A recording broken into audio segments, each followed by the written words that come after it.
बाबा साहब का सपना पूरे करने की ये धम्म यात्रा है, पूरे बुद्धिस्ट समाज को जोड़ने की। ये धम्म यात्रा है बुद्ध धम्म और संघ के प्रति श्रद्धा की, जो आप सबने दिलो जान से दिखाई है। एक बार आप सभी के लिए तालियां हो जाए। ये बंते जी जितने भी यहाँ पर बैठे हैं, इन सभी के पाँव में छाले हैं, इन सभी के पाँव के नीचे टांके लगे हुए हैं। अभी तो 2 दिन हमारे एक इधर इंडिया से बनते जो चले, तो 2 दिन चले तो इनके पाँव में भी टांके लगे, तो उन्होंने इनको, इनके डॉक्टर से उनको बुलाया, बैठिए बैठिए अभी ठीक करते हैं। तो वो भी दर्द से चिल्ला रहे थे, लेकिन फिर भी आज टांके लगाकर आज भी वो चले हैं। उसका कारण है, मैंने भी इनसे पूछा कि आपको दर्द नहीं हो रहा? कई जगह पे तो मैंने पाँव ऐसे देखे कि आंखों में आंसू आ गए कि जो चप्पलों के निशान होते हैं वो ऐसे गड़े कि जब वो चप्पल उतारी तो वो उसके साथ उनकी स्किन भी बाहर निकली। ऐसा भी है, लेकिन वो अभी भी चल रहे हैं। तो ये जो दर्द है, जब इनसे हम पूछते हैं तो कि दर्द नहीं हो रहा, इनके चेहरे पर स्माइल है। वो कहते हैं कि गगन, इतना प्यार इससे पहले बुद्धिस्ट लोगों से नहीं मिला, ये दर्द महसूस नहीं होता, ये आप सबका प्यार है। वो चली जा रहे हैं, चलते ही जा रहे हैं, रुकना कहीं पर भी नहीं है। रोज 20 किलोमीटर चल रहे हैं। और ये धम्म यात्रा का कारण एक ही है जो हमने चलाई है कि बाबा साहब का सपना हमें पूरा ही करना है। और वो सपना है एक बौद्धमय भारत का, एक बुद्ध भूमि, लोगों को बताने का ये बुद्ध भूमि है। मैं छोटे से जब बड़ा हुआ तो मुझे ऐसा लगता था कि बुद्ध के बारे में सब जानते हैं, या मुझे ऐसा लगता था कि लोग जानते हैं, मैं चाहे नहीं जानता बाबा साहब के बारे में। बट कड़वी सच्चाई ये निकली, ना बुद्ध के बारे में लोग जानते हैं ज़्यादा और ना बाबा साहब के बारे में। हम तालाब में रहते हैं, हम लोग जानते हैं तो हमें लगता है कि सारा संसार जानता है, लेकिन ऐसा नहीं है। आज आप middle class, high class families में जब आप जाएंगे तो उन सभी के घर में बुद्ध की आपको डेकोरेटिव तस्वीर मिलेगी या पेंटिंग मिलेगी, जो लाखों करोड़ों रुपए की भी होगी कई बार। लेकिन अगर मैंने उनसे जाके पूछा कि ये बुद्ध के बारे में क्या जानते हैं, और शांति का प्रतीक है, इनके आने से पीस आता है। मैंने कहा वो कौन थे, क्या थे, इसके बारे में किसी को मालूम नहीं है, कुछ नहीं मालूम है, सिर्फ शांति का प्रतीक करके रखते हैं। और दूसरी तरफ कहा जाता है ये बुद्ध की भूमि है। ऐसी बुद्ध की भूमि नहीं चाहिए मुझे, वो बुद्ध की भूमि चाहिए कि पूरे कोई किसी भी धर्म का इंसान हो, जब उससे बुद्ध की हिस्ट्री, धम्म के बारे में पूछा जाए तो वो फट से रट कर बता दे कि बुद्ध की ये कहानी है।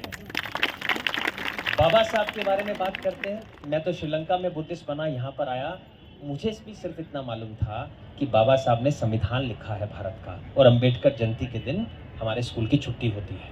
हमें पता ही नहीं है, क्योंकि Buddhist base A grade school है ही नहीं भारत में। Saint Mary, saint this, saint वो, क्रिश्चियन स्कूल बच्चे को यहाँ भेजना है कि उसकी इंग्लिश अच्छी हो जाएगी। हिंदू बेस स्कूल है, मुस्लिम बेस स्कूल है, सिख बेस स्कूल है। बेस वही है और पढ़ते वही है, वो सारी सेम पढ़ाई है, लेकिन उनको जो सिखाया जाता है, संस्कार दिए जाते हैं बच्चे को, वो उन्हीं के हिसाब से दिए जाते हैं। तो ए ग्रेड बुद्धिस्ट स्कूल कहाँ है? तो वो सपना देखकर भी आगे चले हैं, क्योंकि बाबा साहब ने कहा है एजुकेशन सबसे ऊपर है। और ये प्रण लिया है, ये संकल्प किया है कि भारत में ए ग्रेड का सबसे अच्छा बुद्धिस्ट स्कूल बनाएंगे, क्योंकि बुद्धिस्ट जो बच्चा वहां से निकलेगा वो 100 के बराबर एक अकेला होगा, उसकी पहचान अलग से होगी। बाबा साहब के बारे में जब मैंने पढ़ा, और मैं हैरान रह गया कि एक इंसान ने इतनी प्रताड़ना सहकर एक ऐसा मकाम हासिल किया कि मैं तो कहीं पर भी देखता हूं, उनकी तस्वीर आती है तो सर खुद ब खुद झुक जाता है, चाहे वो किसी भी देश का प्रधानमंत्री ही क्यों ना हो। ये ताकत है और ये खून आप सभी की रगों में दौड़ रहा है। तो ये सोच लेकर हम आगे बढ़े हैं। अभी ये धम्म यात्रा, ये धम्म क्रांति, ये अब शुरू हुई है 1956 के बाद। अब मैं ये चाहता हूं कि ये धम्म क्रांति ऐसी है कि अब ये रुकनी नहीं चाहिए। ये मूवमेंट अब जो चला है ये रुकना नहीं चाहिए, और ये सब आपके ऊपर निर्भर करता है।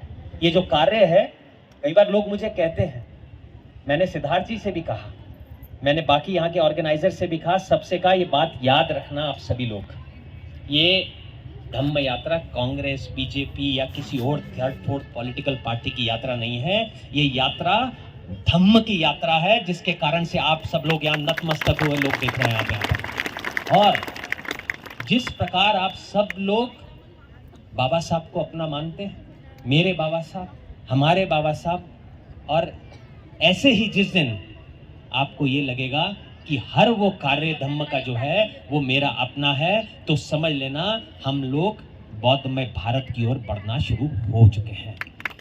मैंने बहुत सोचा था, मैं जब यहाँ पे स्टडी किया तो मुझे पता चला कि मुझे ऐसा लगा 1% बुद्धिस्ट है केवल भारत की पॉपुलेशन की।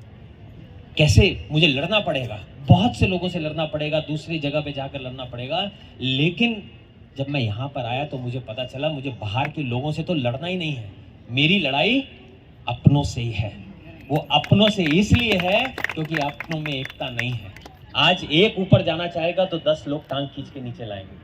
आज मैं धम्म क्रांति ला रहा हूं तो 10 लोग और खड़े हो जाएंगे कि इसकी टांग कैसे खींचें, क्योंकि ये ऊपर कैसे चला गया, मैं पहले क्यों ना चला जाऊं। ना वो जा पाएगा ना वो जा पाएगा। तो हमें इकट्ठा होना है, एक दूसरे का साथ देना है और कोशिश करना है जहां धम्म और बुद्धिज्म की बात आए एकदम से आगे बढ़कर जाना है। जैसे बाबा साहब अपने हैं वैसे हर धम्म का कार्य अपना है। आज आप ये बात जान लीजिए, ये जितने भी महासंघ यहाँ पर पेन लेकर यहाँ पर आए हैं, ये पहले इनके रास्ते बोध गया, वाराणसी, लुम्बिनी और कुशीनगर तक थे।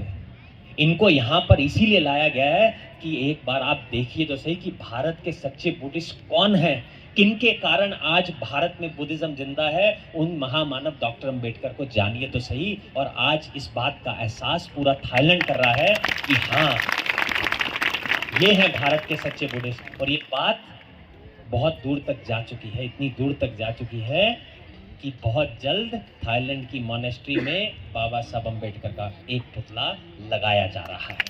ये बात वहां तक ही नहीं और आगे तक जा रही है कि वियतनाम संघ ने ये अनाउंस किया है कि 14 अप्रैल के दिन बाबा साहब का एक पुतला नहीं, बाबा साहब के 14 पुतले लगाए जा रहे हैं वियतनाम में 14 अप्रैल के 9 दिन के लिए।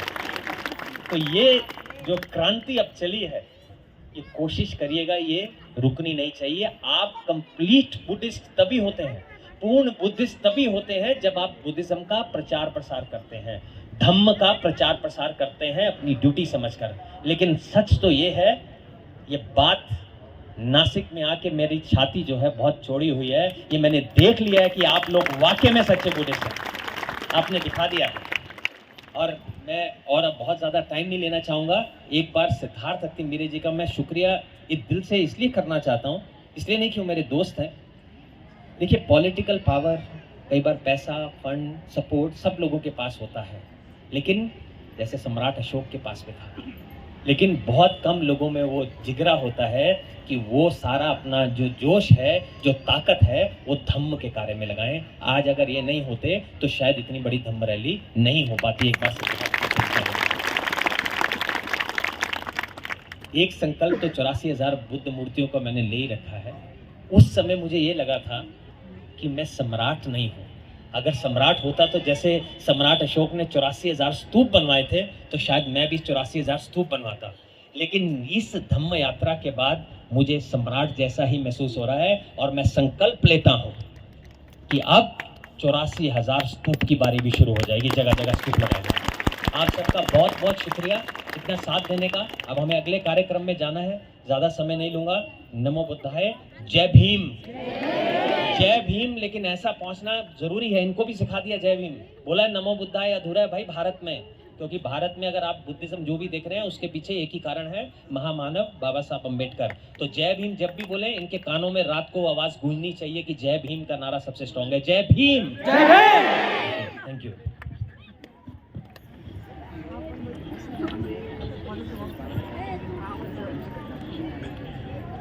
सफलो खविनिमुत्तो साभसन्तः भवांसितो साभवेलमते कान्तो निभुतो चतुवं भवसाभीतियो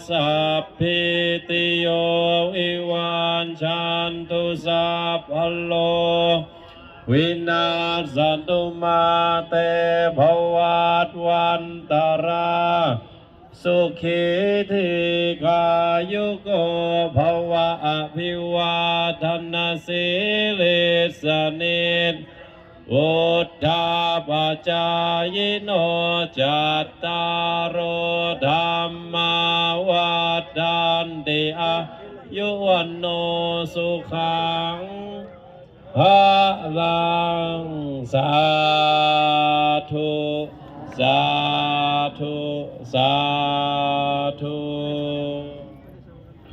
บุตตังนามามิธัมมังนามามิสังฆังนามามิ